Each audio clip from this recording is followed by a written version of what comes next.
اللہ وہی څوک چې کوشش کوي محنت برداشت کوي تکلیف برداشت کوي بیا ورته زه لارې آسانوم لارې ورته بیا خیمه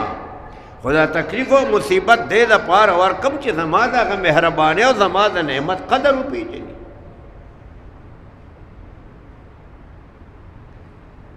زما روم مولانا روم رحمت الله تعالی علیه د یو بزرگ نه فیض حاصل کړی دی او هغه بزرگ دی شیخ فرید الدین عطار رحمت الله علیه دی د دوایانو کاروبار او د دوایانو روزګار څنګه چې دا حکیمان وي او د هغې په دواخانه کې قسمه قسم دوایان پرتی وي یا کیمسٹ والا دکان وي په هغې کې قسمه قسم دوایان پرتی دي نو د دا کاروبار یو ملنګ راغی فقیر راغی دا ګوره الله رب العزت د انسان په زړه کې د انقلاب د راوستو دپاره سبب جوړوي چې دا ملنګ راغی دی ولاړ دی د شیخ فرید الدین عطار رحمت الله علیه د دکان مخامخ په دکان کې ناست دی قسمه قسم څیزونه پراته دي نو که تاسو خیال کړی دا دکانداران چې ته د هغه د دکان مخې ته ګاډې ودرې یا د هغه د دکان مخې ته جمګټه جوړې ولاړې بیا غوسه کېږي خفه کېږي چې زما دکان پټېږي زما دکان ته بیا ګاهک نه راځي مخه بندېږي نو شیخ فرید الدین عطار رحمت الله علیه چې دا ملنګ وکتو او د دکان مخکې ډېر وخت نه ولاړ دی او ده ته م ګوري دې دکان ته م ګوري شیخ فرید الدین عطار رحمت الله علیه ورته فرمایي ملنګه څه شي ته ولاړې ډېر وخت دې تېر کو زما د دکان مخه دې بند کړې زه خپل کار کوه ده که نه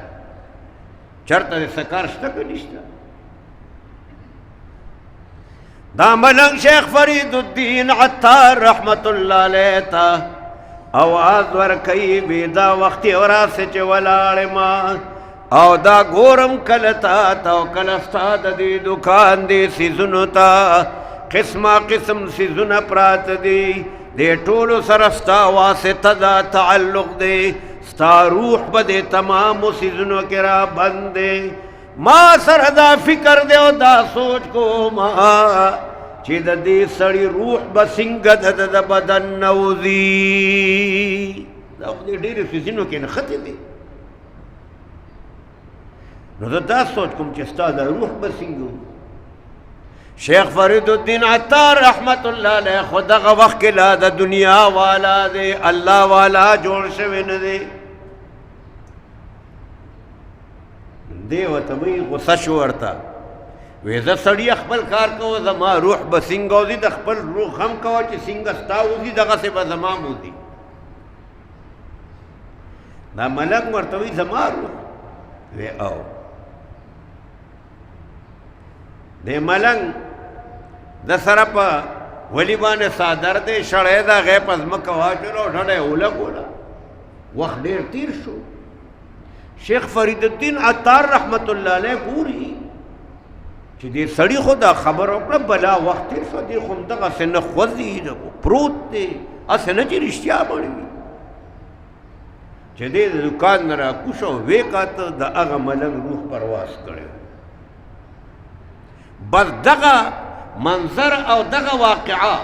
د شیخ فرید الدین عطار رحمت الله تعالی علیه ده د هغه دپاره د دنیا د ترک او د دنیا د پرېښودو او د الله د حاصلولو په لار کې د کوشش کولو توفیق ورله الله رب العزت ورکو دغه د هغه د انقلاب ذریعه شوه او بیا دومره لوی انسان شو چې مولانا روم رحمت الله علیه غوندې انسان د هغه نه فیض حاصل کړ